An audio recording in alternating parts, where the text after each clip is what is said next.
messieurs, bonsoir et bienvenue sur votre plateau d'entretien sur Info TV. À vous la parole. Ce soir, en posture d'invité prestige, nous accueillons le docteur-colonel Didier Badjek, avec qui, durant ces 1h30 de direct, nous allons bien évidemment revenir sur sa riche et dense carrière au sein des forces armées du Cameroun, mais surtout sur les polémiques et autres affaires dans lesquelles, justement, son nom est abondamment cité. Docteur-colonel, bonsoir et bienvenue sur le plateau d'À vous la parole. Bonsoir Stéphane, et je vous dis que c'est un plaisir renouvelé que d'être toujours sur ce plateau et assister Info TV pour le décryptage de l'actualité. Et maintenant, je suis au centre de cette actualité. Oui. Et je pense que nous sommes prêts à faire ce petit parcours, un bond dans le passé, dans le présent et peut-être dans l'avenir. Alors, docteur Badjek, la première halte, ou alors la première interrogation, c'est justement à l'heure où toute la République vous implore de vous taire. Pourquoi est-ce que vous prenez la parole ce soir? Bien, ça, ce sont des gens qui ne comprennent pas le concept de la communication de crise. Une prise de parole est justifiée par le volume de son audimat.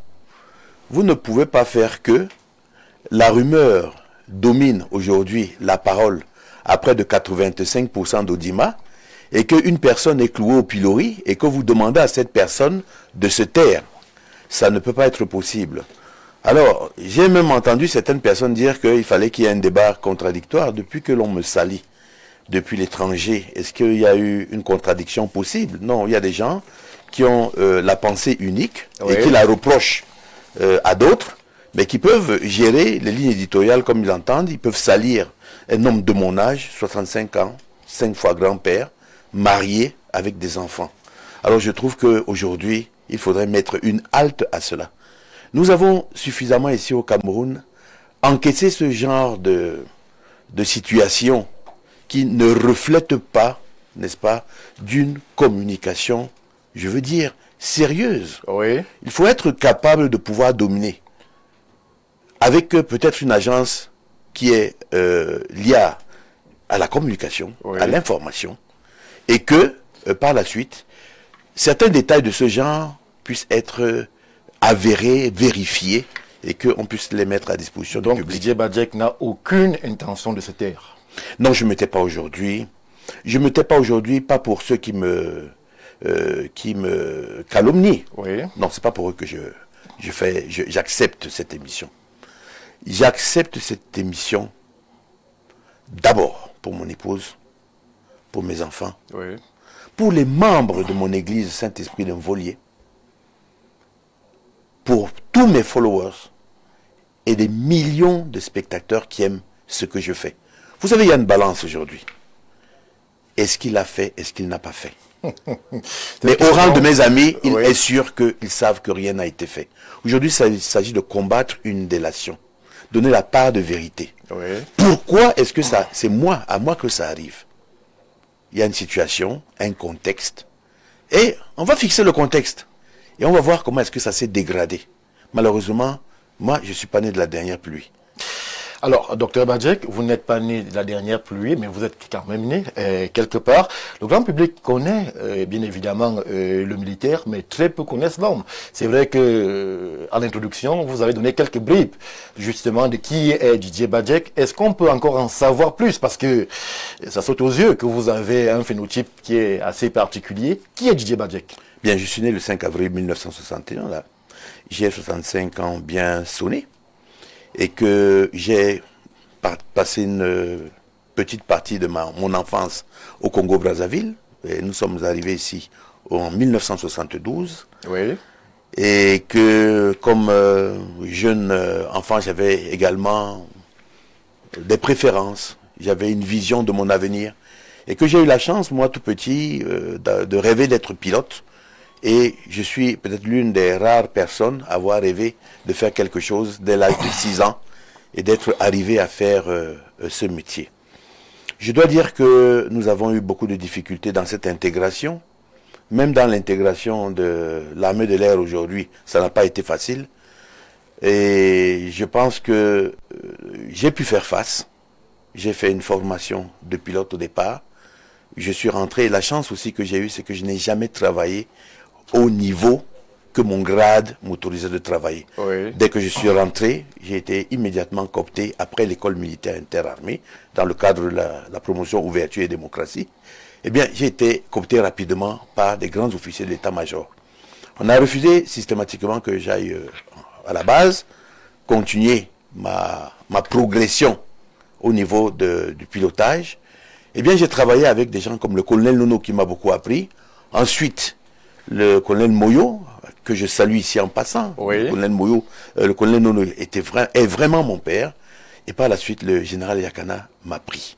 Et j'ai beaucoup appris de ce général. Lorsqu'il me prenait, il était colonel. Par la suite, j'ai travaillé avec le colonel Mohabel. Et à la fin, à l'état-major, avec le général Moumha Jean Calvin, pour ensuite aller au cabinet du ministre. J'ai eu une carrière exaltante. Bon, il y a certains de mes délateurs qui disent que c'est une carrière de bureau. Oui. Que non. J'ai travaillé dans un service... Un officier supérieur qui ne connaît pas les affres du terrain, un officier supérieur assez climatisé, entre guillemets, qui n'a pas connu les affres des périls que connaît la République au nord-ouest, à l'extrême nord. C'est ça. Oui. Je dois donc vous dire que je suis un officier de l'armée de l'air. Je fais partie du personnel navigant. Ça, c'est d'abord la première chose. Donc, le personnel navigant, c'est opérationnel.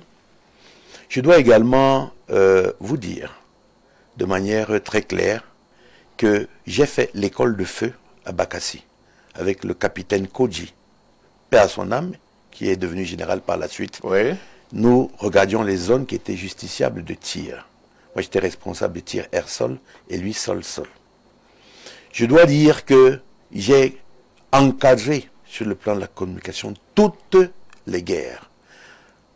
Celle qui a commencé en 2014, portant la communication des armées. Vous avez encadré au bureau ou vous étiez sur le terrain? C'était sur le terrain, j'ai fait plusieurs descentes avec, et puis c'était opérationnel. Lorsque vous avez des éditoriaux à faire, vous avez une émission à piloter, ce n'est pas le bureau. Nous descendions sur le terrain, nous avons envisagé également le maintien de l'ordre renforcé parce que, comme je l'ai toujours dit, il n'y a pas de guerre dans le sud-ouest et le nord-ouest. Et par la suite, il y avait les grands enjeux, la lutte, n'est-ce pas, de la perception de notre armée camerounaise en contexte de conflictualité. Oui. Nous avons dû combattre.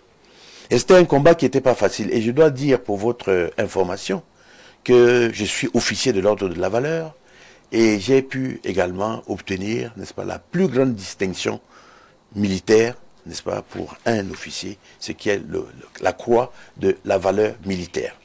Et signé des propres mains du chef des forces armées. Alors, si c'est cela qui fait que je suis un officier de bureau, soit je ne sais pas ce que c'est qu'un officier opérationnel. Je dois vous dire aussi, pour votre information, que nous étions avec notre équipe les premières personnes à porter le drapeau. Je me souviens, vous demanderez cela au colonel Adek, planter le drapeau du Cameroun à Ida Bato, lorsque le conflit de Bakassi a trouvé une issue. Je me suis même fait piquer par un scorpion. Donc, il faudrait que les gens parlent de ce qu'ils connaissent. Je ne viens pas ici pour faire l'étalage de ce que j'ai fait.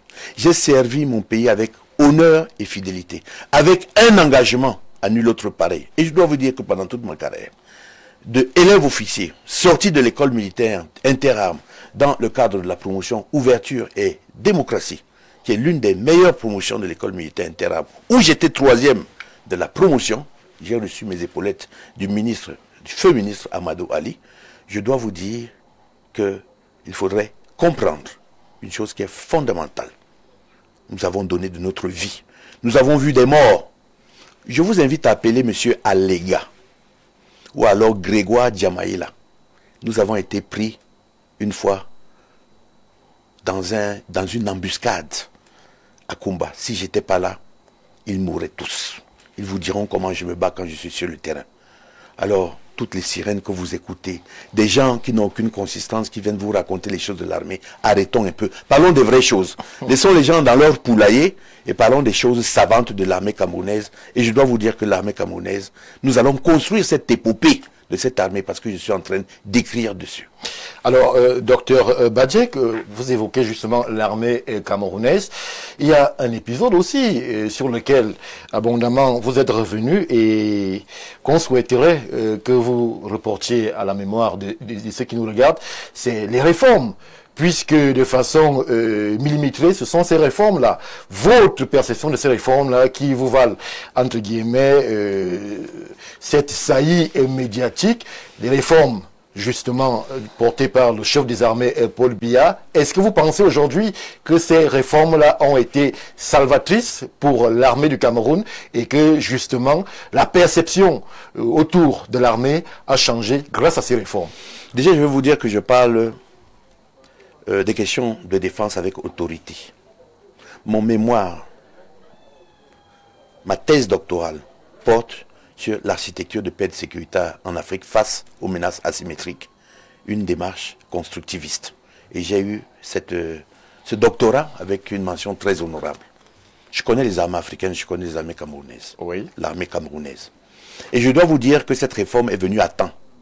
Mais en 2001, elle n'est que l'aboutissement d'une réflexion. Parce que dans le discours que le président de la République prononçait en 2000 à Ngaoundéré, il exhortait déjà à l'armée de changer, d'envisager un changement de stratégie et que l'armée camerounaise devrait s'adapter à son temps. C'est comme ça que les réformes arrivent en 2001. La réforme arrive en 2001. Beaucoup de gens ne la comprennent pas. C'est ainsi également qu'il y a une commission qui passait de garnison en garnison pour expliquer cet outil, en réalité qui était un outil en mouvement, qui était basé sur 3 éléments fondamentaux, 3 piliers. Il y avait le rajeunissement, il y avait la professionnalisation et il y avait l'équipement de force. Et je dois vous dire que sur le plan conceptuel, l'armée camerounaise a bâti un effet majeur sur ce qu'on appelle l'interarmisation. Oui. Et cette interarmisation a permis qu'au niveau territorial, on puisse atteindre la valeur maximale opérationnelle des forces face à n'importe quel conflit. Il faudrait savoir également que cette réforme a bâti l'armée camerounaise sur une configuration polymorphe. Une configuration polymorphe, c'est pour ça que l'armée camerounaise réussit à combattre dans la savane, dans la forêt, dans les zones montagneuses et dans les zones lacustres. Alors là, vous évoquez un plan stratégique, un positionnement pour l'armée camerounaise, mais est-ce que la condition même du soldat a changé via cette réforme? La réforme est arrivée en 2001. Les premiers conflits que nous avons eus, n'est-ce pas, arrivent aux environs de 2008-2010, qui sont multiformes. Donc ça veut dire qu'il y a une vision dans la consolidation stratégique de cette réforme. Pourquoi voudriez-vous ne pas apprécier ce qui est bien fait? Je pense que, très sincèrement, dans le domaine de la construction de la défense, c'est l'une des œuvres les plus parfaites du magistère du chef de l'État. Et ça, si je dis ça, ça énerve certaines personnes, ce n'est pas de ma faute. J'ai fait l'exégèse du chef de l'État dans la création de son armée et dans la consolidation de son armée. Et j'ai oublié ce document que je vous promettais. Lors du 51e, il me semble, j'avais écrit un peu, de façon séquencée, tout ce que le chef de l'État avait fait pour l'armée camerounaise. Je suis un chercheur. Je peux parler avec autorité, n'est-ce pas, de cette armée camerounaise aujourd'hui. Et j'ai vécu les plus grands moments. J'ai vécu la guerre contre le conflit Bakassi, qui n'était pas une guerre, et fort heureusement, encore là, sur le plan diplomatique, vous savez que, n'est-ce pas, la paix qui a été signée a été l'œuvre des 2 grands chefs d'État entre le président nigérian et le président camerounais. Nous continuons dans la construction de cette guerre, de cette armée, qui n'avait pas été un seul jet. Non, avant ça, après 84, on a essayé de faire des états-majors centraux, alors que il y avait un commandement avec une coordination. L'état-major, ça donnait déjà un autre aspect conceptuel de l'armée camerounaise. Et ça a été peaufiné pour qu'en 2001, on ait une armée qui se base sur l'interarmisation. Et c'est ce que vous voyez. C'est un outil dynamique. Pourquoi? Parce que ce qui a été fait, ce qui a été créé en 2001, a pu progresser au fil du temps en fonction de la menace, en fonction des enjeux, en fonction des défis. Laissez-moi vous dire autre chose, monsieur Stéphane. qu'il me soit permis aujourd'hui de parler de l'armée camerounaise comme chercheur. C'est ma participation à la défense populaire parce que je ne suis plus un officier d'actif.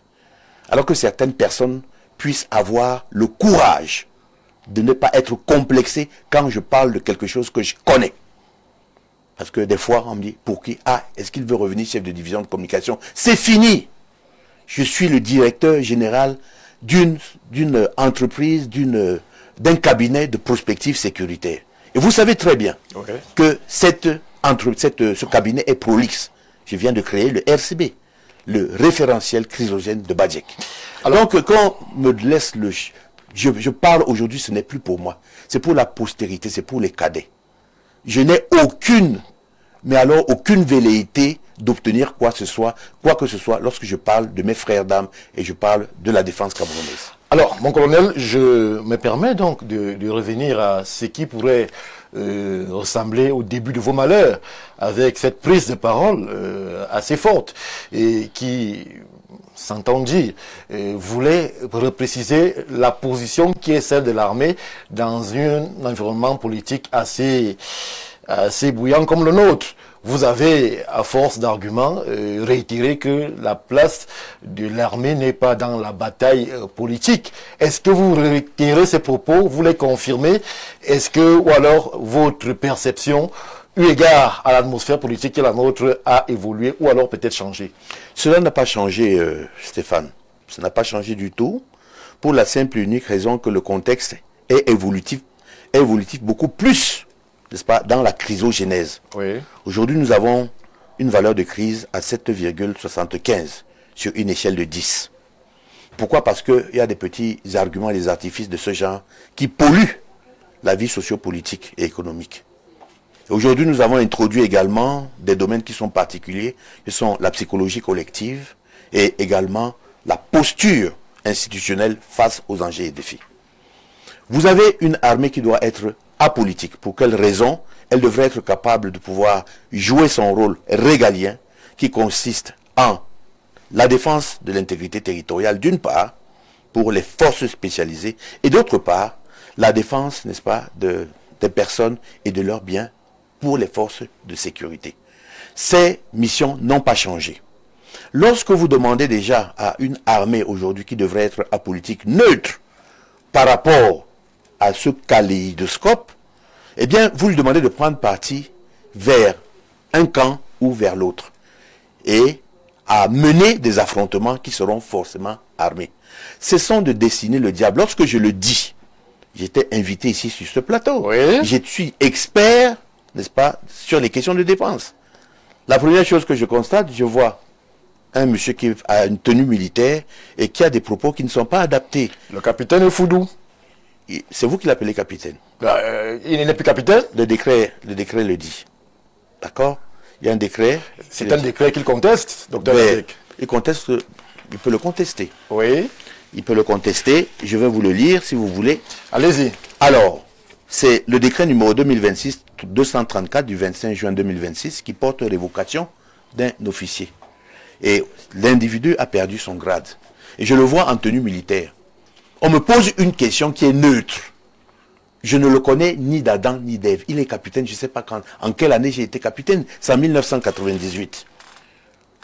Je dis que ça, ce n'est pas une attitude qu'il faut parce que le port d'ailleurs de la tenue et la prise de parole pour un officier d'actif, parce que je pensais encore qu'il était un officier d'actif, est réglementé. C'est pour ça que vous voyez ce qu'on appelle, dans notre jargon, les porte-paroles. Il porte la parole, il n'est pas propriétaire de cette parole-là. Il y a une ligne éditoriale qu'on lui dicte.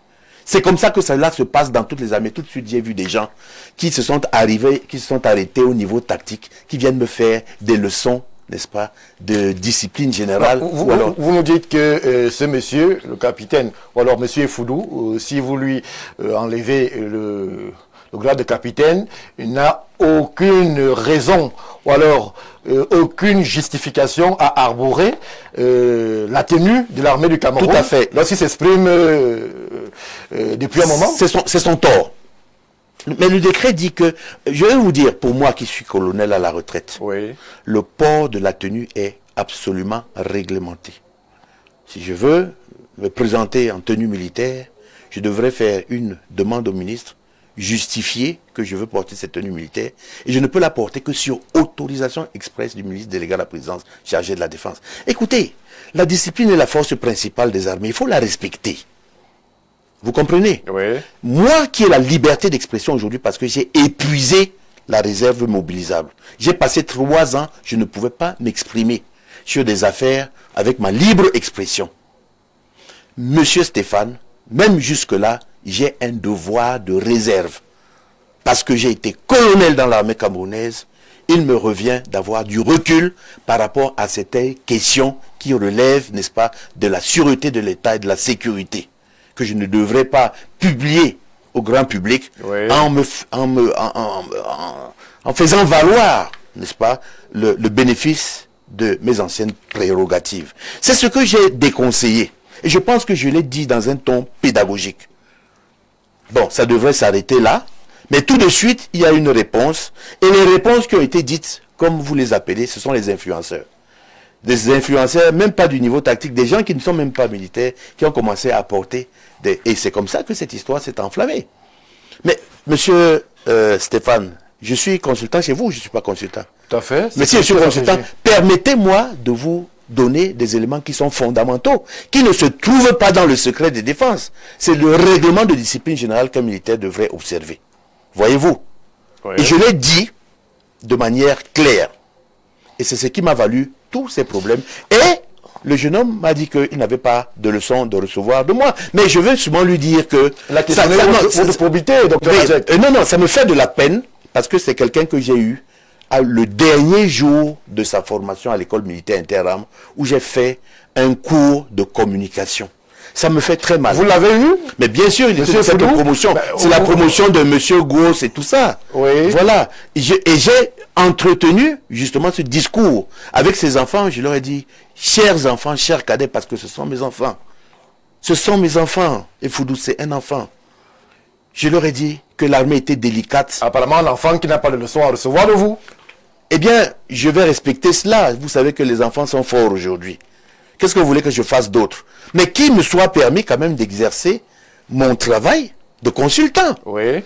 Et je vous assure, vous savez vous très bien que chaque fois qu'on a abordé des sujets ici qui étaient critiques, je vous ai dit que je n'aborde pas ces sujets parce que j'applique immédiatement l'article 4 des règlements qui dit que je n'ai pas le droit d'utiliser des prérogatives, mes prérogatives anciennes, pour éclairer un sujet à connotation de sécurité ou de sûreté. Voyez-vous? C'est ça qui est le grand problème. D'où il vient aujourd'hui, pour l'intérêt de la paix du Cameroun, qu'on excite une armée. Et après cela, j'ai dit, et je répète ce que j'ai dit sur ce plateau, j'avais demandé que les politiques laissent l'armée de côté. Que ces velléités qui tendaient à faire des appels subreptices à une participation de l'armée dans le débat politique, soit par la force ou autre chose, n'était pas une chose raisonnable. Vous voyez que j'ai utilisé des termes qui étaient... Vous allez regarder les termes que j'ai utilisés, vous allez écouter les termes que j'ai utilisés, et c'est le même terme que j'utilise. Alors c'est ça mon malheur, n'est-ce pas? Oui. D'avoir dit la vérité. Et je suis déçu aujourd'hui que dans cette entreprise, je ne suis accompagné de personne, alors que j'ai dit une vérité. Et je n'attends pas d'être accompagné par qui que ce soit. Parce que ce que je fais participe de ce que l'on appelle la défense populaire. La défense populaire aujourd'hui, c'est mettre en capacité tout ce que vous avez pour concourir à l'effort militaire de défense. Attendez, oui, nous allons très loin, Stéphane. Ça veut dire que si vous êtes cultivateur, cultivez, prenez le manioc, donnez aux forces de défense. Si vous n'avez rien à leur donner, seulement des encouragements, eh bien, augmentez leur morale. Si vous êtes comme moi et que vous avez une bonne connaissance interarmée, donnez-leur ce qu'on peut donner et protéger, n'est-ce pas, leur image. Et moi, j'essaye. De mon côté, ce n'est pas ma mission fondamentale parce que c'est la mission du chef de division de la communication. Mais moi, j'essaie, chaque fois que sur un plateau, on détruit l'image de cette armée, j'interviens. Pourquoi? Parce que le sang me parle. J'ai vu beaucoup de morts durant ma carrière. Je n'en ai pas été traumatisé grâce à la prière, grâce à mon rapprochement à Dieu.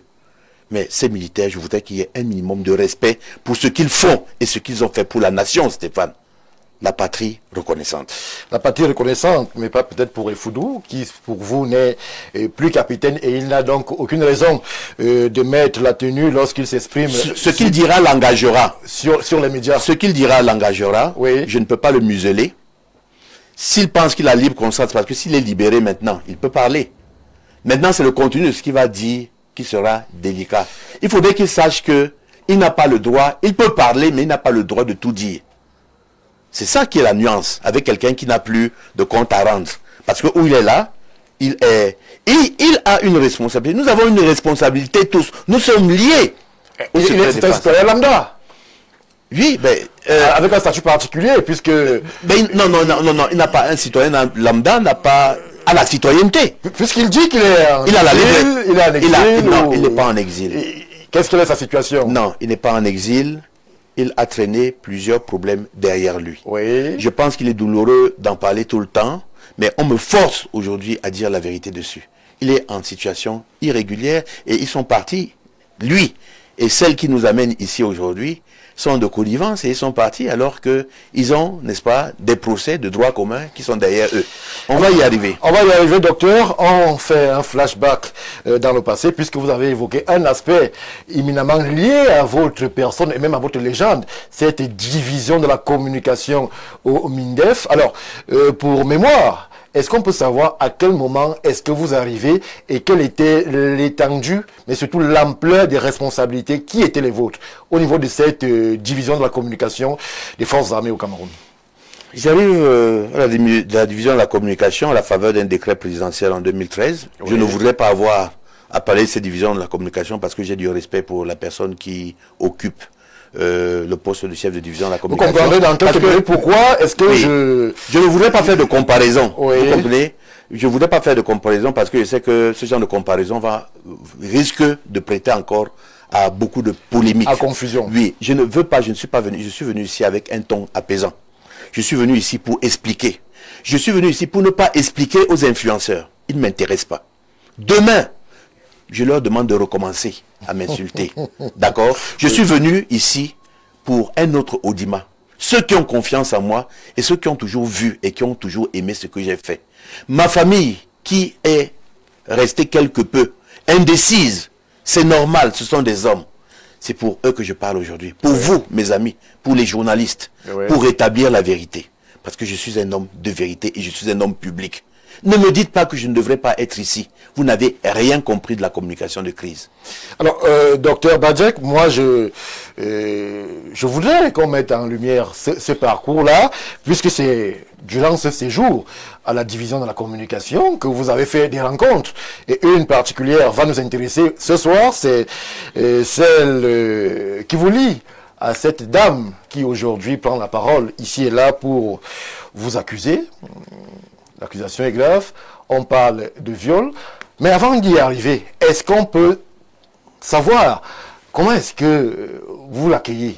Comment est-ce que ça se passe puisque vous l'avez eu sur votre aile, ou alors en tant que collaboratrice, certaines informations évoquent une secrétaire, vous allez nous dire si c'est vrai ou c'est faux. Comment est-ce qu'elle intègre cette division-là et de façon à ce que on puisse arriver à des événements aussi graves que ceux qui sont allégués? Je vais demander quelque chose aux téléspectateurs. Vous savez, lorsque quelqu'un ment, ça se voit dans le regard. Oui. Je vais demander aux téléspectateurs de regarder mes yeux. Vous comprenez? Je ne suis pas venu vers elle. C'est elle qui est venue vers moi par message. Oui. Vous comprenez? Elle devait faire un stage. Et c'est lorsque parce que j'avais déjà oublié cet épisode. Et c'est lorsque j'en parle avec mes enfants, une de mes filles me dit, mais papa, c'était lorsque je venais faire le stage parce qu'elle était à l'ESTIC. Lorsque je venais faire le stage et qu'elle est venue, nous sommes venus sensiblement au même moment. Je me souviens que je reprimandais même ces deux filles. Je leur disais que je ne devais pas être aimable avec elles, il faudrait qu'elle travaille. Je pense que ma fille faisait de la communication et il fallait qu'elle me fasse des synthèses. Ça n'a jamais été ça et j'ai commencé à être très dur parce que ces copies laissaient à désirer. Je dois vous dire... Mais on évoque un docteur. Non, si vous pouvez taper sur Google, oui, intelligence artificielle, et vous verrez si elle est docteur. Il faut faire très attention à ce que vous Elle n'est pas docteur. la rumeur parle d'une personne recommandée qui serait venue des Nations Unies et qui aurait intégré la division de la communication. Non, ça c'est ce qu'on appelle être mythomane. Je vais vous montrer quelque chose. Vous ouvrez l'intelligence artificielle Oui. et vous tapez Badjek Didier. A-t-il le PhD? D'accord? Oui. On va continuer à discuter. Hein. J'ai ce qu'on appelle la division de l'attention. Et vous allez voir ce que ça va donner. Et vous mettez son nom immédiatement. Et vous verrez ce que ça donnera également. D'accord? Ça, c'est un jeu que je demande aux téléspectateurs de réaliser. Alors, de saisir le nom de la dame et de voir s'il est docteur. Voilà. Alors, lorsque vous écrivez maintenant ça, vous arrivez. Et j'ai cherché. Oui. Parce que je n'ai jamais compris comment elle a fait. Vous cherchez aujourd'hui, docteur, mais vous avez accueilli à cette époque-là une personne quand même sans trop d'informations. C'est vous dire. Un militaire comme vous, c'est une chose grave. Non, c'est vous dire que pour moi, c'était un stagiaire qui était transparent. Et je dois vous dire qu'après après 3 semaines, elle a décidé de quitter. Et j'ai eu un autre message qui l'a transféré dans une autre division. Oui. Et moi, je n'avais pas de problème à ce niveau. D'accord? Vous allez donc arriver ici. Vous demandez à ChatGPT, Badjek Didier. N'est-ce pas? Badjek Didier. Est-il PhD? D'accord? Oui. Et on tape, tac. Oui, Didier Badjek est bien titulaire d'un doctorat PhD en sciences politiques. Les sources publiques indiquent qu'il a soutenu sa thèse à l'université de Yaoundé 2, soit le 28 octobre 2020, avec la mention très honorable. Le titre de sa thèse est l'architecture de paix et de sécurité en Afrique face aux menaces asymétriques. Vous taperez la même chose, on vous dira qu'elle se fait appeler docteur et on ne voit pas ses travaux. Elle a fait les travaux où? À quelle université? Aux États-Unis. Moi, je l'ai suivi de façon linéaire. Maintenant qu'elle a fait que je m'intéresse à elle, j'ai vu exactement quelles sont ses étapes, quels sont ses cheminements. Aujourd'hui, je suis surpris. Vous me dites qu'il faut faire un débat contradictoire, parce que si elle était là, je pense qu'elle m'aurait dissuadé sur ce que j'ai dit. Mais depuis qu'on m'insulte là, au niveau des influenceurs, il y a eu un débat contradictoire. Les Boris Berthold ont dit de façon péremptoire qui je suis, on m'a détruit, Valsero et tout le reste. Mais écoutez, voici la vérité. Cherchez, vous qui savez chercher les poux dans la tête des gens. Soyez au moins conséquents et vous tapez le nom. Ngobo Olive. C'est maintenant, c'est quand les gens... Non, c'est Ngobo Olive et puis un autre nom. Ngobo Olive. Et je dois vous dire que dès que cette histoire est arrivée, pratiquement une bonne partie de mes anciens collègues de la division de la communication sont venus vers moi. Oui, ils vous ont dit quoi? Non, je ne vais pas vous... Je peux vous lire le message en anglais. Non. D'accord? Mais je ne vais pas le lire. Parce que je ne veux pas faire découvrir ces personnes-là. Ok? Et ces personnes m'ont dit, mais mon colonel, vous nous disiez, vous nous enseignez que c'est très difficile. Il faut faire attention à ceci, à cela. C'est ça qui est en train d'arriver aujourd'hui. Moi, je n'ai rien contre cette fille. Non, on n'a pas demandé si vous avez quelque chose contre elle. On avance dans la réflexion, puisque, évidemment, vos chemins se croisent pour un court moment, mais un moment qui sera ponctué par beaucoup de polémiques, de friction, parce que j'attendais un travail qu'elle n'était pas capable de réaliser. C'est la seule chose. Sans niveau. Moi, je pense que le niveau n'était pas celui que j'attendais de quelqu'un qui me disait être titulaire d'un master. Et je suis très rigoureux. Elle vous a été imposée? Ben écoutez, j'ai eu un message. Elle m'a été imposée. Et venait d'où le message? Écoutez, on transporte. Là, nous sommes déjà dans le secret. Je ne voudrais pas qu'on aborde ce problème. Vous savez, parlons de comment est-ce qu'elle est arrivée. Parlons des relations qui ont été les nôtres. Elles ont été quelque peu heurtées. Et que par la suite... j'ai continué à la voir dans les couloirs du ministère. À ce niveau, vous évoquez des relations heurtées. Quelles sont... Bon, là encore, on va entrer dans le secret défense de la division de la communication. Mais de façon globale, Badjek, l'encadreur, comment est-ce qu'il se positionne vis-à-vis justement de ces stagiaires? Non, vous allez le savoir, j'avais les stagiaires tous les ans. Oui. Et que généralement, on disait que j'étais un peu dur. La personne en question a accepté ce statut de stagiaire-là? Elle n'avait pas le choix, hein. Elle était stagiaire, Oui. Hein. Elle venait, elle était en imprégnation. Vous savez, lorsque vous êtes affecté nouvellement quelque part, quel que soit le cas, même si c'est définitif, vous êtes en imprégnation. Donc tout de suite, je pense qu'elle-même n'était pas à l'aise au niveau de la division de la communication. Il y avait trop de travail, paraît-il. Moi, je me souviens des premières copies que j'ai eu à corriger. Je suis un homme extrêmement difficile dans la syntaxe. Et je vais vous dire que j'ai géré la ligne éditoriale d'Honneur et Fidélité pendant presque 8 ans. Hein, et beaucoup de gens écoutaient Honneur et Fidélité. Alors, je n'avais pas cette volonté que je pouvais déceler, Oui. de pouvoir s'améliorer. À un moment, donc, bon, elle est partie et dit, ok, c'est mieux peut-être comme ça, mais ça n'empêchait pas qu'on se rencontrait de temps en temps dans les couloirs et que je lui disais, un bonjour, ma fille, comment ça va? Alors, elle est partie, mais avant de partir, docteur Badjek, les Camerounais nombreux sont attentifs à ce qui se dit sur ce plateau. Avant qu'elle ne parte, la dame, il y a une certaine opinion qui met en avant des faits hautement répréhensibles pour un officier supérieur. Docteur Badjek, sur l'honneur, j'insiste, sur l'honneur, est-ce que vous pouvez nous dire, en regardant les Camerounais qui croient en vous, ils sont nombreux, en préparant l'émission, j'en ai croisé certains, dubitatifs quant à tout ce qui est dit, est-ce que sur l'honneur, vous pouvez dire à ces Camerounais-là que Madame Olive Ngobo n'a pas subi, ou alors vous n'avez jamais pensé justement à porter atteinte à son intégrité, ou alors de façon claire à la violer dans votre bureau, comme beaucoup le disent et semblent même déjà l'avoir accepté. Je suis insensible à ce qui est dit. Je suis un chrétien. Je sais ce que je fais. Cette éventualité n'aurait pu jamais arriver de par certaines réalités même du bureau. Parce que j'ai vu son récit rocambolesque. Regardez un peu ma carrure. Ceinture noire de judo en 81. Vous pensez que celle-là, je l'attrape dans mes mains, elle va résister? Elle m'aurait désarmé avec une savate. Non, je crois que c'est du délire. Elle m'a désarmé, elle m'a déchiré la tenue et tout. Et après, j'ai sorti un couteau du tiroir. Mais écoutez, de qui on se moque? On a évoqué votre arme à feu que vous aurez sortie aussi. Voilà, on a évoqué cette arme à feu. Et qui vous a été arrachée par la dame. Par la dame. Merci beaucoup. Mais c'est quand vous avez ce genre de récit-là, ne m'en parlez pas parce que c'est du n'importe quoi. D'accord? Je ne veux pas sortir de mes gonds. Je suis le colonel Didier Badjek. Tous ces influenceurs qui jacassent là, qui viennent un peu goûter. Ah, vous savez comment je joue au tennis aujourd'hui? À 65 ans. Oui. Oui, On vous a un peu vu. Oui, oui. Mais restons sur les faits. Oui, on reste sur les faits, je ne vous ébade pas. Je vais vous donner 2 hypothèses qui sont claires. Allez-y. Une hypothèse ironique et une hypothèse vraie. L'hypothèse ironique, c'est que j'ai fait. Fait quoi? Non, j'ai tenté de la violer. Vous savez comment on décrit le viol en termes de justice? Il faudrait qu'il y ait pénétration avec une verge qui est dure. C'est ça le viol. S'il vous plaît. Je suis avec vous, docteur. Oui, vous me laissez continuer de... Allez-y. Voilà.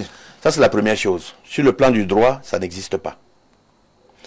Si jamais je l'avais fait, j'aurais des comptes à rendre à qui? À mon épouse. Et si elle-même, elle m'aurait pardonné. Ça aussi, ça ne s'est pas fait. Troisièmement, à mes amis qui sont tout autour de moi. Mais quatrièmement, à l'église. Et j'aurais été pardonné. Parce que celui qui n'a pas péché, qui lance la première pierre. Eh bien, lorsqu'on fait la somme de toutes ces actions, c'est nul. Donc c'est une hypothèse que je rejette, qui n'aurait même pas pu être. Maintenant, je vous parle de l'hypothèse qui est vraisemblable, Oui. qui est plausible. Le colonel Badjek, regardez-moi à 65 ans comment je suis. Nous revenons un peu 9 ans en arrière. Avec tout ce que j'avais comme moyen et tout, vous pensez que une femme, je voudrais la respecter jusqu'à la fin. Vous comprenez, hein? Oui. Mais ce que j'ai comme information vous permet déjà de voir, de douter de la moralité de cette femme. Vous avez vu cette publication? La caméra va... Ok. Oui. Maintenant, Oui, attendez, je vous donne également. Oui, donnez-la moi. Voilà. Oui, Vous avez vu? oui. Alors, qu'est-ce qu'on a écrit dessus? Je vois là, Madame le secrétaire d'État près le ministère de la Défense chargé de la gendarmerie nationale 7/GN. Je suppose gendarmerie nationale. Oui. Oui. Et ce poste est occupé par qui maintenant? par M. Galax et Toga. Oui. Vous avez dit, voilà une usurpation. Nous avons démontré tout à l'heure également qu'il y avait une usurpation au niveau de son doctorat. Donc, cette dame est une dame mythomane. Et vous allez remarquer qu'elle est l'amie de M. Effoudou. Et qu'ils ont été surpris pour des faits de droit commun en ce moment et qui sont sortis du Cameroun de manière frauduleuse. OK? Oui. Moyennant quelques petits prébendes à donner à la police des frontières. C'est très grave ce que je suis en train de vous dire. Vous comprenez? Donc vous avez maintenant à juger la moralité de cette femme, la parole d'un officier discipliné et celle d'une femme qui est d'une moralité on ne peut plus douteuse. Je voudrais vous dire quelque chose. Elle a dit dans son récit qu'elle a porté plainte contre le ministère de la Défense. Vous trouvez que c'est réaliste? Alors, attendez. Stéphane, s'il vous plaît. Stéphane, est-ce que vous pouvez me laisser parler? Nous sommes dans la défense. Et la défense que j'ai a un temps de parole. Je voudrais vous faire une démonstrativité de la sottise. Écoutez, Stéphane. Vous portez plainte au ministère de la Défense. D'accord? Contre le ministère de la Défense. Mais vous y travaillez. L'incident aurait eu lieu en 2017. Mais vous travaillez toujours là, dans une division que je ne veux pas citer ici pour ne pas compromettre cette division. Et que subitement vous quittez de là pour aller à l'état-major particulier. Vous ne trouvez pas qu'il y a quelque chose qui sonne faux? Non, voilà ce qui s'est passé. Il s'est passé que je me suis mis en travers de manière, par inadvertance, dans des tirs groupés qui sont en train de se produire aujourd'hui. Oui. J'ai invité ce monsieur, que je croyais être capitaine même à cette époque, de ne plus se présenter en tant qu'aîné, senior, en tenue militaire, lorsqu'il prend ses paroles et qu'il aborde un certain nombre de sujets. Et que j'ai aussi invité aux politiques de ne pas mêler l'armée dans leurs affaires. Ça a été le mal du siècle. Ils m'ont tiré tous dessus et par la suite, ont monté, ont instrumentalisé cette femme. Et ce n'est que ce que je dis, parce qu'au niveau de la plainte que je suis en train de faire, non seulement je porte plainte à Paris, mais je porte plainte au tribunal de grande instance ici. Et j'ai des preuves. Oui. Donc vous avez maintenant aujourd'hui, Stéphane, je regarde la télé et je regarde devant mes paroissiens, devant Dieu, devant le Seigneur, que nous sommes dans dans la manifestation. Sur l'honneur. Je n'aime pas trop ces questions parce que vous me ramenez à un niveau... Mais je dis bien sur l'honneur, sur la Bible, que nous sommes en pleine instrumentalisation, n'est-ce pas, de la vérité. Donc, elle sait ce qu'elle a fait. Et je lui demande encore, Stéphane, Madame Gobo, Olive, je vous parle, je vous regarde. Rassurez-vous, elle vous suit. C'est la vie d'un homme que vous avez détruite. 40 ans d'honneur et fidélité par vos propos que vous avez concoctés avec Effoudou. Avec tous ceux qui me détestent en France. Je dois vous dire une chose. Si vous avez encore une conscience, confessez-vous. Avouez que ce que vous avez fait n'est pas bien. Sinon, le karma va vous suivre. Je vous le dis en toute vérité aujourd'hui. Et je fais partie des sages. L'âge que j'ai aujourd'hui me permet de vous regarder en vous disant de faire très attention, ma fille. Ce que vous avez fait est très grave. Vous avez mis le déshonneur sur ma personne. Et ça, je ne vais pas vous le pardonner. Je suis prêt à le faire que si jamais ici, vous me demandez pardon. Mais dans le cas contraire, je vais vous suivre. Je vais vous suivre où que vous allez. Et vous-même, vous savez que vous avez un problème aujourd'hui au tribunal militaire. Mais monsieur Stéphane, de qui on se moque? Quelqu'un qui a fait 49 jours de prison pour des affaires d'escroquerie, qui se fait passer pour le secrétaire d'État à la Défense, qui dit qu'elle a un doctorat alors qu'elle n'en a pas un. Et un homme qui a fait ses preuves, qui est médaillé de la Croix de la Valeur militaire, qui est officier de l'Ordre de la Valeur, qui a des services purs. Vous me posez des questions. Stéphane, ne me posez plus ce genre de questions. Je vous l'interdis. Parce qu'il y a des vérités. Je ne suis pas venu ici pour être devant un tribunal. Je suis venu ici pour dire à ceux qui m'aiment encore, oui. Vous comprenez, que ceux qui sont dans cette phase-là, tout le groupe que vous connaissez, qu'ils continuent à tirer sur moi. L'essentiel, c'est que vous, Stéphane, et tous ceux qui me suivent, mes followers, mes amis, mais écoutez, il y a une polémique malsaine, nauséabonde. dans les réseaux sociaux. Docteur, Oui. avant qu'on aille sur les réseaux sociaux, au sortir justement de votre déroulé, la question de la motivation revient. Qu'est-ce qui justifierait à ce que cette Ngobo Olive affabule et remette en question tout l'honneur qui est adossé à votre parcours? Après 9 ans. Après 9 ans. C'est un peu fort depuis Le timing est aussi interrogateur. Mais écoutez, un mythomane, c'est ça. Allez lui demander à elle. Moi, je ne peux pas me mettre dans sa tête pour penser comment on fait le mal cyniquement. Ça ne me regarde pas. Et je dois vous dire une chose. Je vais voir mon père demain. Samedi, je prends ma communion. Dimanche, je prends ma communion en toute quiétude. Je n'ai absolument rien à me reprocher. Je sais qu'il y aura des insultes et tout. Et Stéphane, c'est la dernière fois, je le dis aux auditeurs. Oui. Je l'ai dit dans le message. Mais il fallait que ce message écrit puisse s'accompagner également avec du visuel. Je vous le dis, les téléspectateurs de Info TV. Vous ne me verrez plus parler de ce problème. Faites ce que vous voulez de votre opinion sur ma personne. Je vous remercie tout simplement. C'est la vie d'un grand-père aujourd'hui qui est en jeu. C'est 40 années au service de la nation. C'est ce que je voudrais dire. Et je dois vous dire encore une autre chose. Allez-y. Je ne suis pas le seul. Tout à fait. C'est Je ne suis pas le c'est seul. là où on arrivait, docteur Bazet. Madame Ngobo Olive n'est plus autorisée à mettre les pieds au ministère pour des comportements similaires. Lesquels? Escroquerie? À guichet. À guichet? Voilà. Ça veut dire que la propension à séduire. Écoutez, on ne peut pas. Vous savez, vous voulez. Ma femme n'est pas dans ce débat. Hein, vous savez, elle a horreur de ça. Oui. Ok, j'aime ma femme. D'accord, on arrête là ce débat. Et ça, c'est un déshonneur déjà suffisant sur sa personne. Tout à fait. Il faut. Si je suis ici aujourd'hui, c'est surtout pour elle. Vous avez compris? Oui. Voilà. Elle n'a même pas su que je venais ici. Ça ne l'intéresse pas, la pauvre. Elle fait ses affaires. Et une femme digne ne se montre pas comme elle se montre dans Facebook. À faire des posts. Les femmes dignes de ce pays, madame les ministres et tout le reste, des grandes dames, Oui. ça sait se tenir. Ok? Et je vous dis que ce n'est pas... J'ai encore plusieurs autres exemples. Je sais d'où elle vient. J'ai eu des témoignages directement par téléphone, mais je respecte la dame avec qui nous avons... Je discute. Je voudrais la respecter. Oui. Je voudrais lui donner tous les honneurs, mais s'il vous plaît, monsieur Stéphane, qu'elle arrête. Si elle n'arrête pas, je vais la faire coffrer. Où qu'elle est, je vais la chercher, je vais la trouver. Parce que mon honneur, Oui. je crois que vous savez que je suis Bassa. Le Bassa a deux choses. Attendez. Le Bassa a deux choses. Son honneur et sa fierté. Oui. Attention. Je vais la retrouver et elle passera devant la justice.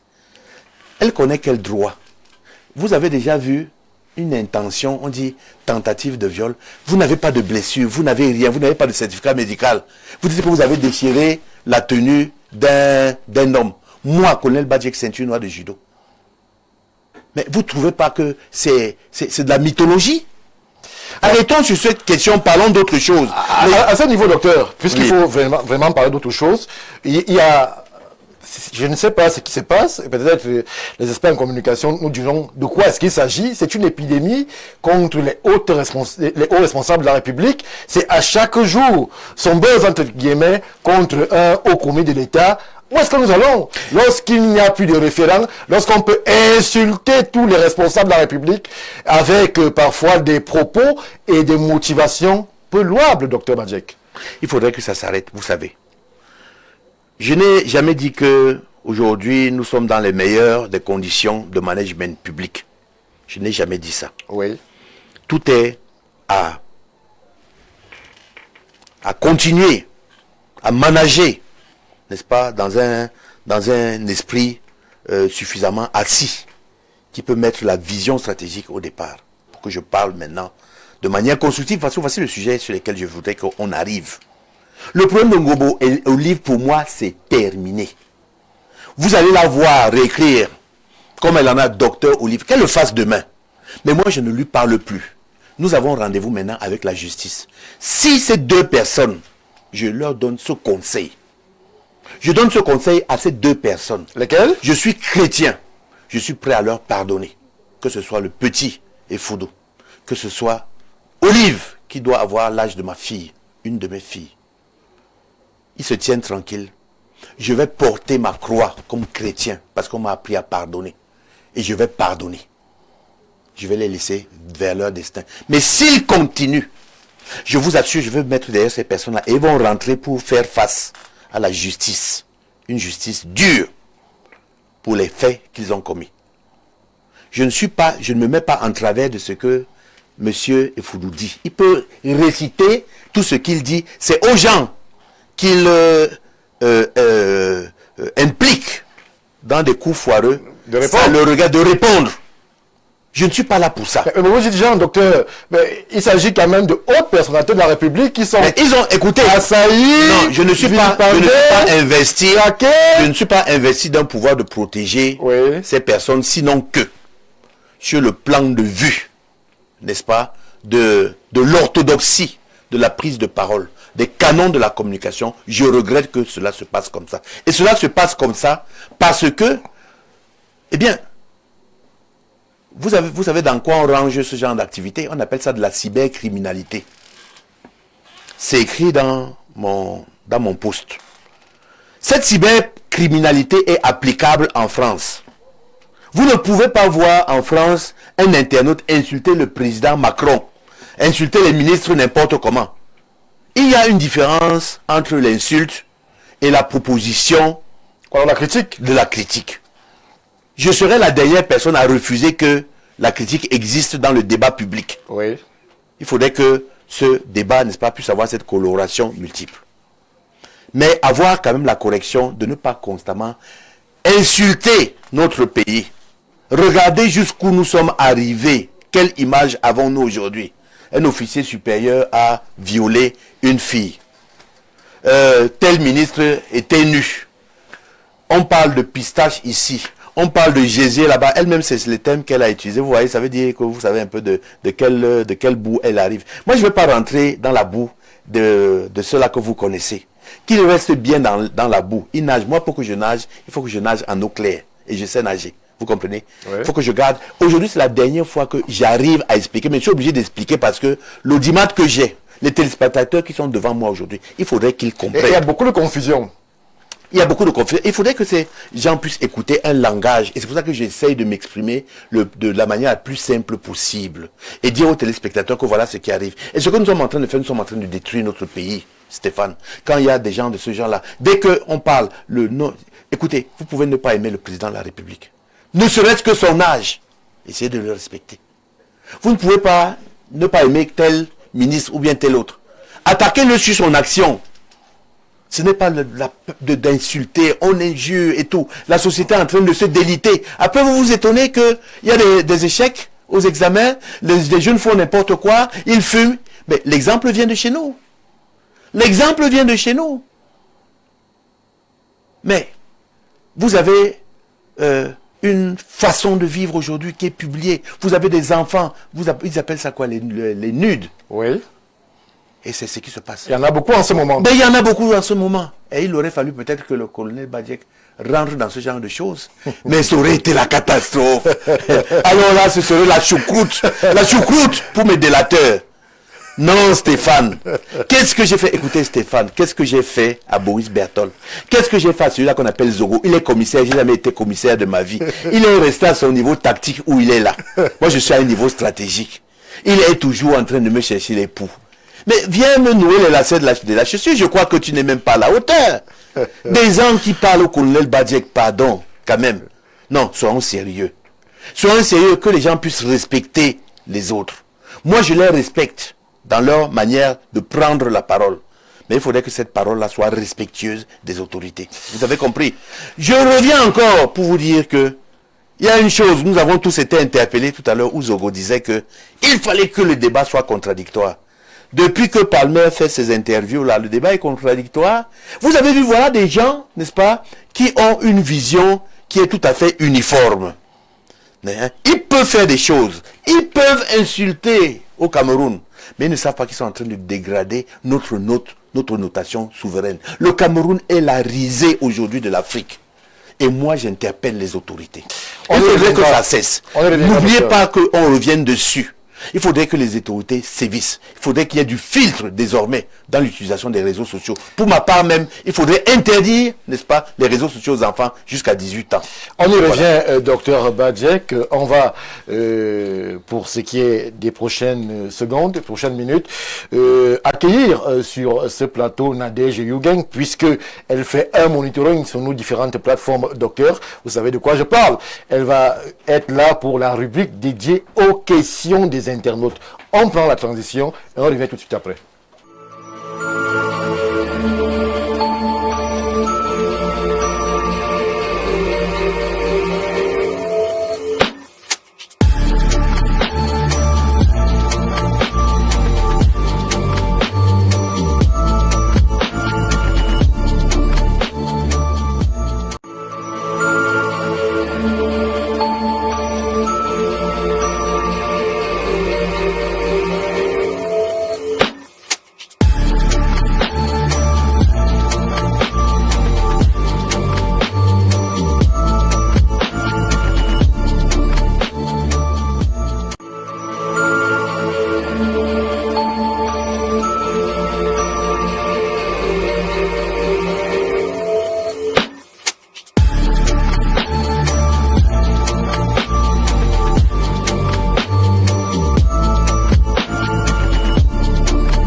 Retour sur le plateau, dans vous la parole, chose promise, chose due. Nadège Yougeng est désormais là pour justement la séquence dédiée aux questions des internautes. Bonsoir Nadège. Bonsoir Stéphane. Comment tu vas? Ça va, ça va. Alors, des petites indiscrétions nous font savoir que nos différentes plateformes, Info TV, YouTube, Facebook et même les appels et autres messages explosent. Alors, que disent les internautes sur toutes les déclarations faites en ces lieux par le docteur colonel DJ Badjek? Bonsoir colonel et bienvenue chez nos chevaux. Bonsoir, je me mets à une distance respectueuse. Pour peu que j'ai des intentions de viol, vous voyez, il ne faut même pas que je vous regarde. D'accord. Mon colonel, il se dit déjà que vous êtes sur la défensive. Êtes-vous prêt à répondre aux questions proposées par nos internautes? Je ne suis pas sur la défensive, j'explique les faits. Effectivement, je dois être sur la défensive quelque peu, puisque c'est moi qui suis accusé. D'accord. Alors, après votre retraite, le 6 avril 2019, 5 avril. Le 5 avril 2019, puis prorogé de 3 ans. Vous avez pris la carte du RDPC. Et dès lors, on ne vous voit plus lors des meetings ou militer pour le RDPC. Que s'est-il passé? Je ne proroge pas de 3 ans. Je suis soumis à la réserve mobilisable. Je ne vais pas refuser mon parti. Mais j'estime que je suis aussi un stratège, je suis un scientifique. Je dois prendre du recul lorsque je parle de certaines choses. Ça n'empêche pas que mon cœur batte pour mon parti.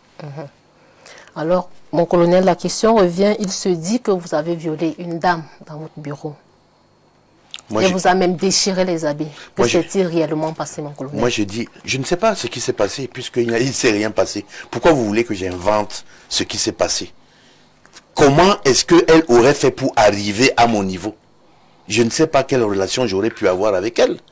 Je vais vous signaler que cette fille passait son stage en même temps que ma fille. Comment est-ce que matériellement ça pouvait... Comment vous me demandez de deviner? C'est comme si j'acceptais que je pouvais la toucher au titre de quoi? Elle était stagiaire, j'étais colonel. C'est terminé. D'accord. Il se dit que vous avez qu'un faible pour les belles femmes. Un faible pour les belles femmes. Que répondez-vous? Je ne suis pas polygame. Vous n'êtes pas polygame. Je suis monogame. Vous aimez les belles femmes? Écoutez, si je les aime sur le plan esthétique, ça ne veut pas dire c'est pas de l'amour. Je peux les apprécier. Je n'aime que ma femme. Et votre famille est-elle affectée par tout ce qui se dit sur la toile? Vous savez, mon épouse est très respectueuse. Elle est très digne. Je sais que ça la chagrine quelque peu parce que elle, si je n'écoutais que ce qu'elle me disait, j'aurais fermé ma bouche et j'aurais pris véritablement ma retraite, aller m'occuper des porcs, des poulets comme on me reproche. Le colonel Badiek élève les porcs. Je ne sais pas où est le drame. Effectivement, nous utilisons beaucoup de Camerounais dans cette porcherie et autres choses. Mais j'ai trouvé qu'avec l'intelligence et puis le confort académique que j'avais, je pouvais continuer. J'ai ouvert un cabinet qui marche très bien. Je voudrais vous dire que Info TV bénéficie de l'œil analytique du référentiel chrysogène de Badiek, qui est une création de mon cabinet, hautement scientifique, c'est pour la première fois, vous demanderez au CREPS, que l'on peut donner une mesure à la chrysogénèse. Vous comprenez? Si ce n'était que pour ma femme, elle m'aurait préféré tranquille à la maison. Et malheureusement, je ne peux pas m'affranchir de l'activité. D'accord. Mon colonel, connaissez-vous de manière particulière le capitaine Révoqué et Foudou et Christian Involo? Non, c'est eux qui me connaissent. Qu'est-ce qu'un colonel qui est passé colonel il y a plusieurs années pouvait faire? Moi, je sais que j'avais eu plusieurs enfants là, à la sortie de la 35e promotion. On m'avait invité, justement, fort de mon expertise en communication opérationnelle, de venir leur toucher quelques mots sur la communication opérationnelle. Et c'est ce qu'ils vont faire en tant qu'aînés. Moi, j'étais à milieu de penser que là-dedans, il y aurait quelqu'un aujourd'hui qui partirait. Et c'est une honte pour moi. C'est que peut-être que je n'ai pas bien fait mon travail de communication. Parce qu'une promotion, c'est une promotion. Lorsque vous voyez ma promotion, ouverture et démocratie. Bien sûr, chacun prêche pour sa chapelle. Je dis que c'est la meilleure des promotions. Vous savez, c'est eux qui m'apportent tout mon bonheur. Après ma famille et l'église. Ils sont là, ils écoutent. Je sais qu'ils sont chagrinés. Chers Vous croyez beaucoup, mon colonel? Oui, chers collègues de la promotion ouverture et démocratie, continuons à avoir confiance et continuons notre combat pour l'honneur et la fidélité de notre patrie. Et quels étaient vos rapports avec le capitaine Révoqué? Mais je ne le connaissais pas. Je ne le connaissais ni d'Adam ni d'Ève. Voyez-vous, j'arrive, il y a une émission, il fait quand même une interview qui est fracassante, puisqu'il invective quand même des hautes autorités. Donc ça crée un buzz. Et je suis interpellé, comme je suis consultant auprès de votre chaîne, je suis interpellé un dimanche pour dire, est-ce que tu viens sur le plateau? Je leur ai dit que généralement, le dimanche, vous savez que je n'aime pas venir parce que je m'en vais à l'église. Parce que c'est l'église qui me donne toute ma vie. Au Saint-Esprit d'un volier. Je salue également tous les paroissiens. Et je leur dis que mon cœur ne se trouble point. J'ai foi en Dieu. Et je dis devant le Seigneur que la vérité va poindre à la raison. Et je demande à cette fille d'avoir peur, d'avoir la crainte de Dieu.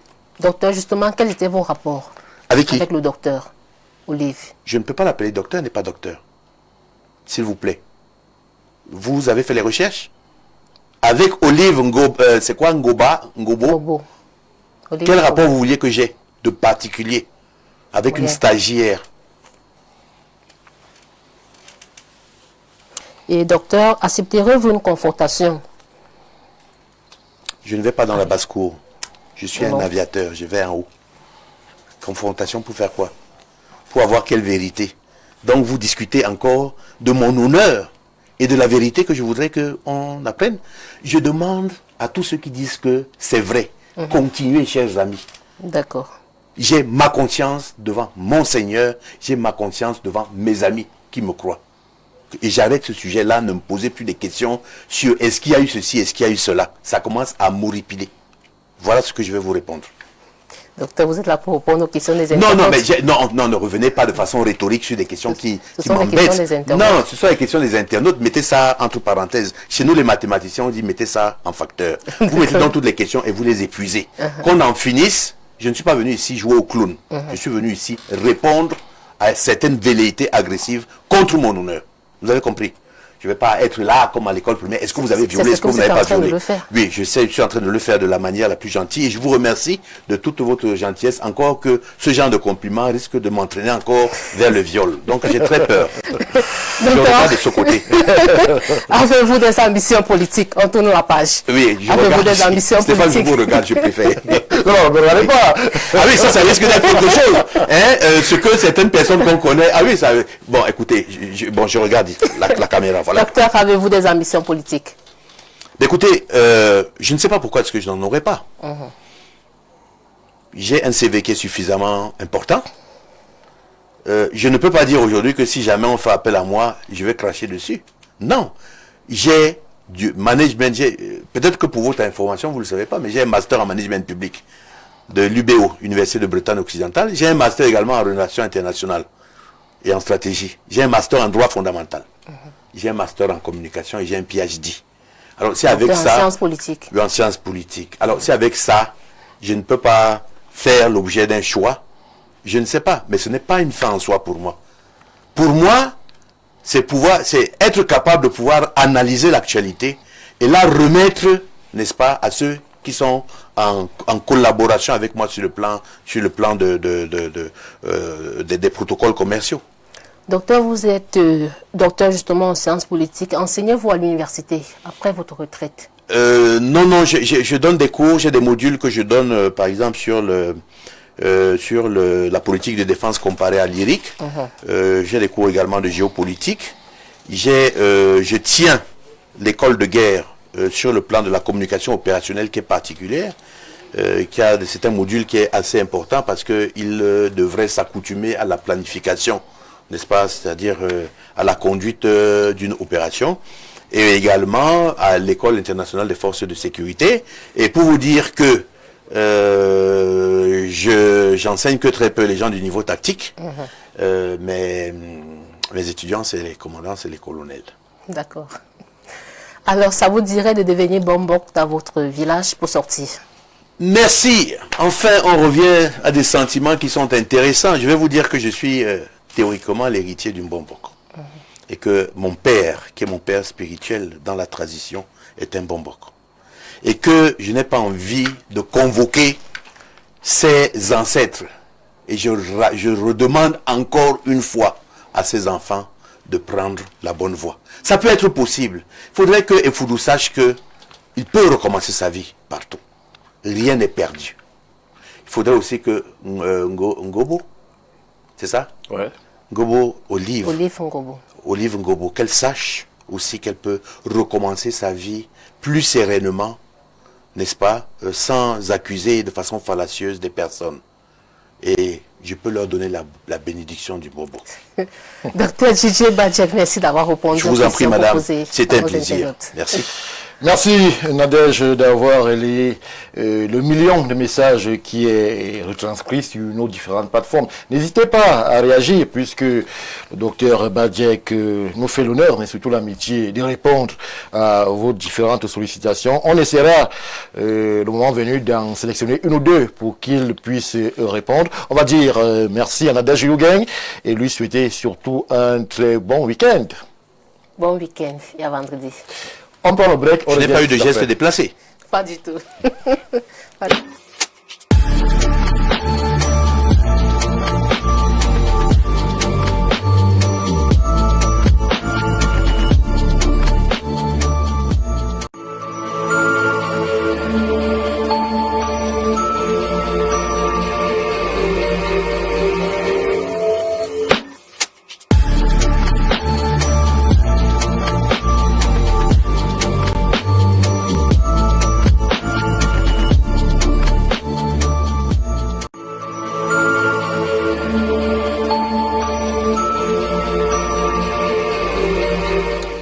Retour sur le plateau de À vous la parole, après la séquence dédiée aux internautes. Didier Badjek, on poursuit notre aventure commune avec une de vos réactions qui suscite déjà beaucoup de commentaires sur nos plateformes. Vous annoncez porter plainte au cas où cette campagne de dénigrement sur votre honneur continue.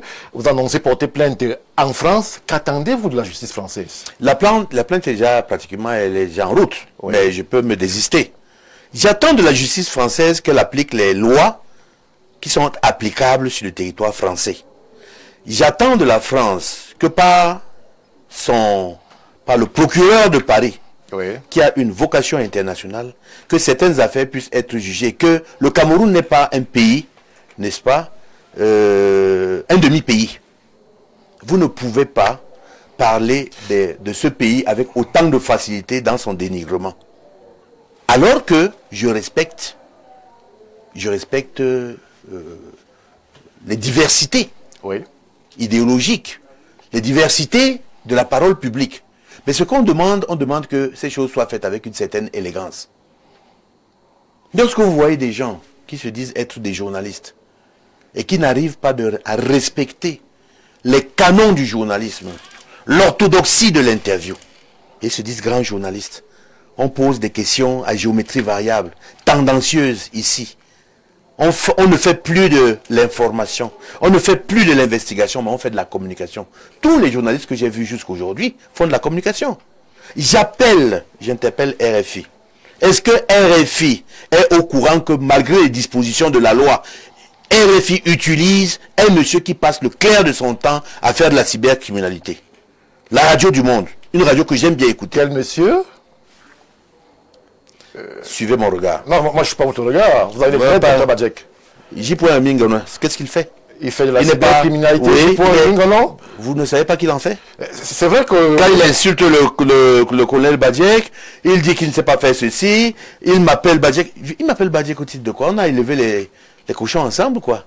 C'est vrai que de façon assez caustique, il a décrit la scène de ce viol, aujourd'hui imaginaire, puisque c'est ce que... il a décrit ça aujourd'hui? Ceux qui ont eu la chance de le suivre.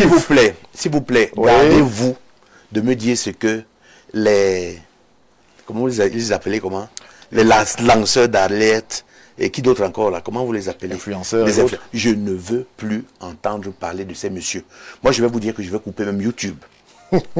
Sur mon téléphone. Je n'en ai pas besoin. J'ai beaucoup de recherches à faire. Je suis sur 5 livres. Oui. J'attendais d'être un peu libéré pour pouvoir avoir la liberté de la ligne éditoriale. Je suis sur 2 livres stratégiques, un livre bibliographique et un livre purement sur la science politique. Alors, docteur Badjek, des informations nous font savoir qu'il y a beaucoup d'argent qui circule en ce moment. Lorsque l'on écoute toutes ces saillies sur les réseaux sociaux et qu'il y a des cibles qui sont particulièrement chères. Il y a des têtes qui sont à couper. Pourquoi est-ce que la vôtre, particulièrement, serait à couper, docteur Badjek? Ma pauvre dimension, c'est celle de mon petit salaire et quelques prestations qui sont payées par les entreprises que je surveille. Lorsque j'entends aujourd'hui des sommes telles qu'on a manipulé 2 milliards de francs, comment ça peut se faire? Sur le dos du contribuable camerounais qui souffre. Avec 2 milliards de francs, on construit combien d'hôpitaux? Oui. Avec 2 milliards de francs, on construit combien d'écoles? Et on joue avec ça, c'est ce qui fait l'objet de rançonnement, c'est ce qui fait l'objet de comment vous appelez ça encore? De chantage? Du chantage. De chantage et toute autre chose. Mais c'est là-dedans que des enfants vont se mettre. Est-ce qu'il n'est pas constant que ces enfants, Ngobo, qui est une femme de très grande moralité, a été épinglée? Je vous dis qu'ils ont fait 49 jours d'emprisonnement avant d'être libérés et de profiter par inadvertance, n'est-ce pas, des forces et partir. Dans une de ces saillies, sur ces pages, la dame que vous évoquez appelle à ce que les organes en charge des questions financières au Cameroun aillent regarder un peu la gestion du docteur Badjek pendant son magistère à la division de la communication. Oui, on y vient, Sébastien. Stéphane. Excusez-moi, Stéphane. J'ai fait 8 ans à la division de la communication. Oui. Je ne voudrais pas faire de comparaison. J'avais l'un des budgets les plus faméliques. Mais j'ai pu faire mon travail avec honneur et fidélité. Je ne dois rien à la communication. Ah, on veut faire allusion peut-être. Vous savez, je suis un commerçant depuis. Je pense à mon ministre, Mbengo, qui m'avait dit, parce que j'avais un bar, une grande alimentation, il m'avait dit que son chef de division de la communication ne doit pas être... que je ferme ça rapidement. Et je l'ai fermé, vous comprenez? Oui. Parce que, voilà. Non, je voudrais dire que j'ai toujours su chercher mon argent. Je suis un homme débrouillard. Et vous allez remarquer, vous allez poser des questions à plusieurs de mes collaborateurs de l'époque. J'ai de très grands amis, des enfants que j'ai laissés là-bas et qui me respectent. Je leur avais dit que allons faire le poulailler dans mon village. Ils n'ont pas voulu. J'avais commencé avec 2500 poulets, 3000 poulets. Mais écoutez, mon épouse travaille, je travaille. J'ai toujours une pension en ce moment. Mais souffrez que je sois ingénieux et que je puisse développer mes activités. Donc pour Dame Ngobo et compagnie, il n'y a rien à voir durant le magistère de Badjek à la DIFCOM. Elle peut voir, je n'ai pas les 3 milliards qu'elle avait la capacité de gérer et avec certaines personnes. Elle gérait 3 milliards? Ah ben ça, pourquoi est-ce qu'ils ont été pris? C'est du droit commun. Docteur Badjek, je ne sais pas si c'était 3 milliards, mais les sommes que j'entends... Vous associez beaucoup cette dame à monsieur Efoudou. Est-ce qu'il y a un rapport particulier entre eux? Mais il y a la nature de leur rapport. Mais écoutez, il y a un rapport puisqu'ils étaient tous deux à l'EMP. Oui. D'accord? Et que dans certaines affaires que vous connaissez aujourd'hui qui n'ont pas honoré notre pays, n'est-ce pas? Ils se sont retrouvés comme étant coacteurs de certains faits de droit commun. Et que c'est pour cette raison qu'ils ont été interpellés par le tribunal militaire. Et qu'il y a des enquêtes qui ont été faites par rapport à certaines autres allégations. C'est pas moi qui l'ai écrit. C'est eux qui m'ont forcé à aller fouiller. Et vous voulez que je vous donne d'autres morceaux choisis? Non, je ne vous les donnerai pas. Je ne suis pas de ce genre, je ne suis pas un homme lâche. Mais j'ai eu beaucoup d'informations. Parce que dès que j'ai été réveillé, j'ai eu beaucoup d'informations. Et si ça continue, si ça continue, qu'il lance, je vais lancer. Même Gobo, Olive, il faut qu'elle fasse très attention. Je connais son passage à lyrique, je sais comment est-ce que tout ce qu'elle a fait, il faudrait qu'elle se tienne à carreau, qu'elle reste calme. Je connais presque tout de sa vie aujourd'hui.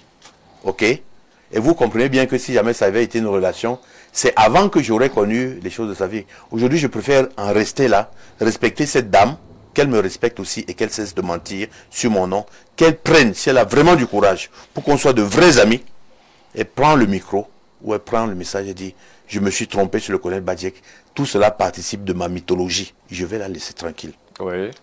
Le jeune homme, je ne juge pas ce qu'il dit, les faits qu'il pose, je lui demande seulement de faire attention, parce que la prise de parole pour un officier, même révoqué, a une certaine réserve, un certain encadrement.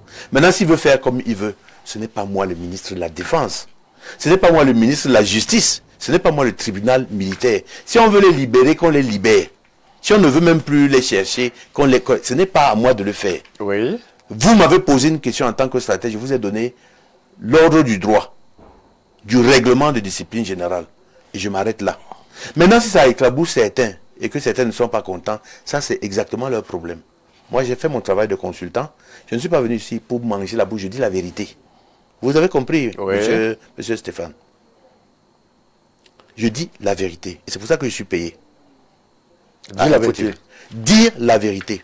Et je dis une vérité qui reste encadré dans une politesse. Nous faisons nos débats ici, avec notre fameuse équipe du vendredi soir. Vous voyez comment ça se passe. Nous n'avons pas forcément les mêmes idées, mais nous avons la probité morale de pouvoir s'entretenir sur des questions qui sont importantes. Et je dois vous dire que même ce gouvernement nous écoute, parce que de nos bouches sortent beaucoup de vérités. Et c'est là où vous avez Badjek le stratège. Maintenant, le militant, c'est autre chose. Moi, je suis un esprit libre. Je ne sais pas être confiné dans une bouteille. J'ai été confiné pendant toute ma carrière militaire, où c'était à vos ordres. Maintenant, je suis libre. Laissez-moi respirer. Je vous assure que pour ces enfants-là, s'ils devenaient, mais comme je sais qu'ils ne vont pas être calmes, dès qu'ils vont essayer d'ouvrir le clapet... Vous les percevez instrumentalisés? Ils sont instrumentalisés, pour le moment. Ils sont instrumentalisés.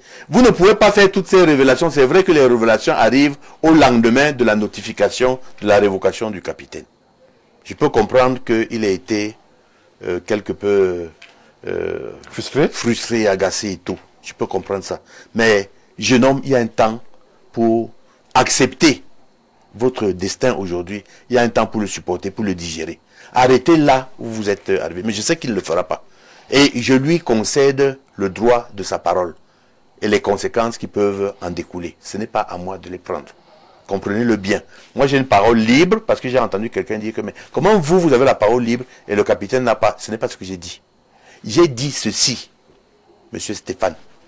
J'ai dit que l'officier que je suis libéré de contraintes. J'ai le droit à ma liberté. Mais malgré cela, j'ai une certaine... Je ne veux pas m'exprimer comme un civil. J'aurai toujours des réserves par rapport à certaines questions. Vous comprenez? Oui. Quelqu'un qui a été révoqué, nonobstant le fait que ça s'est mal passé dans les rapports avec l'armée, lui également, il urge de pouvoir rester dans un cadre précis de la prise de parole. C'est ce que j'ai dit, vous comprenez? Maintenant, il fait comme il veut. Moi, je ne peux pas faire comme je veux. Ce n'est pas que j'ai une peur particulière, c'est que j'ai une obéissance au règlement. Je suis un soldat. On dit officier d'un jour, officier pour toujours. Je reste officier dans l'âme. Vous avez compris. C'est pour ça que je peux vous parler de beaucoup de choses. Vous pensez que ces gens-là, ils ont plus de choses que nous connaissons. Nous connaissons aussi des choses. Mais faites attention à la manipulation avec les affaires de l'armée. Ce sont des choses qui sont délicates. C'est la sécurité. Laissez la sécurité là dans les garnisons. Parlons de la stratégie, parlons d'autre chose. Docteur Badjek, nous avons quasiment achevé le temps qui nous était ça allait vite, imparti pour cette super production de À vous la parole. Demande au PDG de nous ajouter... Non, Docteur Badjek. On a tout épuisé. On ne va pas être dans le redite. Mais non, mais il y a quelque chose qui est resté, on n'a pas parlé de ça. On n'a pas parlé, oui, non, honnêtement, il faudrait être capable... Vous avez oublié de parler de la création d'une association que je vais créer. Ça, c'est de votre ressort, docteur. Mais il faut que je vous le dise, parce que vous êtes déjà membre. Je vous invite comme membre. L'association, c'est une association, n'est-ce pas, de protection de l'image du Cameroun. L'APIC. Et j'invite les avocats à nous suivre. Oui. J'invite toutes les personnalités de la société civile, les gens du pouvoir, de l'opposition, pour qu'on protège l'image de marque de notre pays. Nous avons autre chose à faire que de nous chamailler comme avec les enfants là et tout. Non, il faut qu'on arrête ça. Il faut protéger l'image, docteur, mais il faut avouer aussi que, à bien des égards, les responsables eux-mêmes ne brillent pas par leur probité. Non, ça ne veut pas dire que nous allons protéger l'image en faisant l'apologie du pouvoir. Ce n'est pas ce que j'ai dit. Nous protégeons autant l'image dans le circuit endogène qu'à l'extérieur. Ça veut dire quoi? Ça veut dire que s'il y a des personnes qui commettent des actes qui sont de nature à ternir l'image de marque, on va les attaquer. On va les attaquer.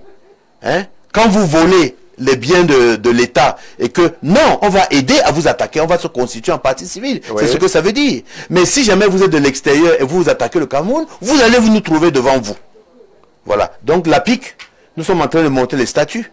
Je en ferai une promotion ici. Et j'espère que j'aurai beaucoup d'adeptes pour notre cher pays. Je sais qu'il n'y a pas un patriomètre qui évalue, n'est-ce pas, la qualité de l'amour de la patrie que j'ai dans mon cœur. Mais je pense que vous savez également que je suis un patriote, un grand patriote, et j'aime mon pays. Et nous n'avons pas un pays meilleur que le Cameroun. S'il vous plaît, ne le détruisez pas. Ne l'utilisez pas, docteur Badjek. On va vous dire merci d'avoir répondu à la sollicitation de la grosse équipe de production justement qui accompagne le déroulé de ce programme À vous la parole. Vous avez répondu aux questions avec, je l'espère, et peut-être ceux qui nous regardent eux-mêmes auront la liberté de faire leur propre opinion avec beaucoup de sincérité. On vous dit merci encore, docteur Badjek. J'espère que nous continuerons cette aventure commune avec justement les différentes estrades sur lesquelles, évidemment, vous participez à la construction du débat sur Info TV. Je vais déjà vous dire que je vais me reposer pendant un moment pour éviter d'être en surexposition médiatique. Oui. Les projecteurs étaient braqués sur moi aujourd'hui. Nous avons fait un travail qui me semble être un travail de vérité. Je n'avais que ma conscience et mon engagement à vous offrir. Je voudrais aussi vous dire que aujourd'hui, à 7 heures, je crois qu'il est 22h32. Oui. Je ne parle plus de ce problème. Je laisse le soin à la justice camerounaise et à la justice française de régler cette question sous toutes ses coutures. Tous ceux qui veulent se mettre dans le groupe, n'est-ce pas, de mes adversaires sur le plan de vue juridique, je vais les y associer. Et j'ai la loi avec moi. Je voudrais dire également, inviter comme étant citoyen, parce que je ne parle pas au nom du Cameroun, lorsqu'il s'agit de s'adresser à notre pays. J'invite le président Macron à regarder ce qui se fait, la destruction progressive qui se fait de notre pays par la cybercriminalité, et qu'il donne des instructions très respectueusement pour que ce qui se passe en France, que cela se passe aussi ici. Que ceux qui se cachent et prennent le sol de cette patrie, mère des droits de l'homme, que cela puisse s'arrêter. Cela ne veut pas dire qu'on va museler les gens, cela veut dire qu'on va essayer de respecter ce qui existe. La notoriété de notre pays passe par la notoriété des institutions, et il faut les respecter. Merci, docteur Badjek, pour cette conclusion. Mesdames, Messieurs, nous sommes parvenus au terme de cette édition de À vous la parole. Nous espérons avoir été à la hauteur, justement, des attentes qui étaient formulées autour de cette super production. Vous avez vos opinions. Le colonel docteur Badjek a les siennes. Il les a exprimées. Nous, Info TV, restons ouverts à tout type de débat tant qu'il est républicain et respecte les canaux et fondamentaux de la communication de notre pays. On vous dit merci et très certainement à nous revoir sur les mêmes antennes avec toujours le même plaisir de vous servir.